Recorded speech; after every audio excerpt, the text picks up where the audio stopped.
How much time do you think you spend every day looking for lost items? 5 minutes a day? That equals 30 hours a year. So over 1 day a year looking for lost items. That can be pretty frustrating. Today we're going to talk about some kitchen organization hacks that can not only save you time, but make your kitchen more functional and more pleasant to work in.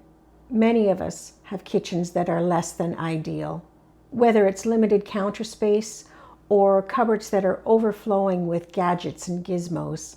Maybe you're one of those people that have to push everything just to one side on the counter just to work on it, or you have to move everything in the cupboard just to see what's at the back of it. Okay, so that's enough about the problems. Let's talk about some of the solutions. I'd like to show you some hits and one miss when it comes to kitchen organization. I picked up this cutlery tray from the dollar store. It was $5, which is much less than anywhere else I've seen it. These trays are so great for organizing one of the most used areas of the kitchen. Make sure you know the drawer measurements before you purchase a tray so that you get one that fits perfectly. Another item that I got from the dollar store is this expandable drawer organizer. It was $4. It expands on both sides, which is the big win. The little compartments in this tray are perfect for those very small items that always get lost in a junk drawer. If you've seen my apartment tour video, in that video I mentioned how I thought the kitchen had ample cupboard space.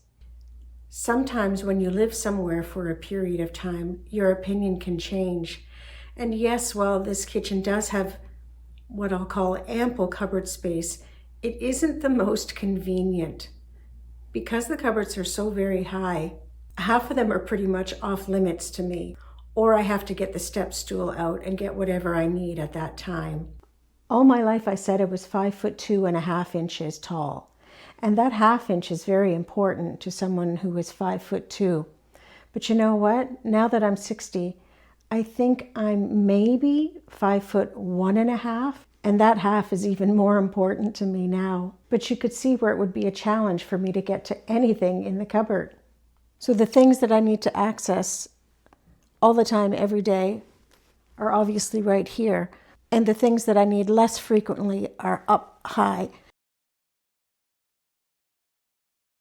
This is why it's so important for me to have strategies for maximizing storage space in the cupboards that I actually am able to reach. By adjusting the shelves already in your cupboard or adding some ones that you can buy at the dollar store, it can almost double the storage space.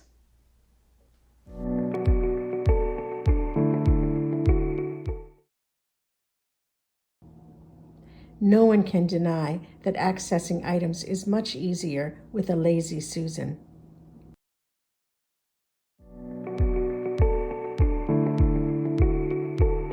I picked up this vertical organizer from the dollar store and I thought it would be a great idea. But as it turns out, as soon as I put any of my plates in it, it falls over. I tried different things. I tried weighing it down, but you know what?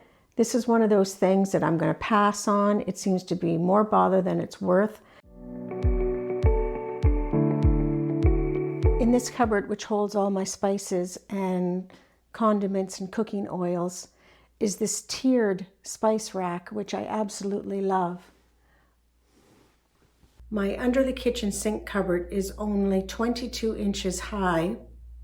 And when you minus the 6 inches that the sinks take up, then I have 16 inches of storage space under the cupboard, which means the garbage cannot be higher than pretty much 1 foot. Because of this small space, it needs to be super organized. I put down these cheap trays so when they get dirty, I can just throw them out. Everything always looks more organized on a tray. So while I do like that under the cupboard nook for Bailey's food, it does really limit the space that I have for storage. My kids would attest to the fact that I like dishwashing by hand. It's kind of like a therapy for me. Even when we were a family of 4, I did most of the dishes by hand. And now that I'm by myself, well, it's a given. I don't use the dishwasher. So then that means that I have a dishwasher just taking up space. Well, my dishwasher doesn't just take up space, it's actually storage space for me. I make great use of this space by storing large pots, baking trays, and cutting boards in here. I keep my toaster tucked away in the kitchen island. There was a study done by Cornell University, and they found that if they took 2 sets of people, one that had their toaster on the counter and one that had the toaster tucked away, and compared both sets of people at the end of the year, the ones that had the toaster on the counter weighed a few pounds more than the ones that didn't. And that's because if we make things too easy and if we see something, then it's kind of like a prompt. I know for me, if I see a toaster, then that means, oh, hey, I should have some bread now. I'm kind of on the seafood diet. If I see it, I want it. And that's like my cupboards. I did not remove any food for the making of this video. This is the food that I have in my apartment. Because if I have it, then that means I'm going to eat it quickly, right away. What I normally do is if I'm going to make a recipe or a specific meal, I get the ingredients that I need from the store, and that way I don't have too much to keep here on hand. It's just me and the way that I am. It's what works for me. I know this would never work for people in a busy household of more than one person, but for me, it's the way that makes most sense. While we're talking about organization and processes, there's something that's called the 2-minute rule, where if you can do a task within 2 minutes, then just do it right away instead of putting it off. There's also something I always think about is thinking about doing it is harder than doing it. So the things that we procrastinate on, we might as well just go ahead and do it, and then it won't take up space in our head anymore. Adopting some of these processes is not about laziness.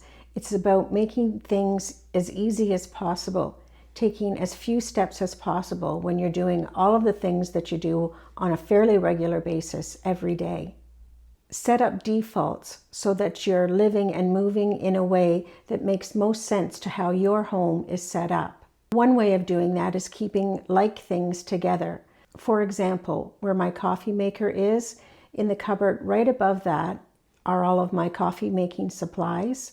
I don't have to go across the room to get the filters and then the grinds and then the pods. Everything is in one spot and makes it much easier to follow the process of doing something.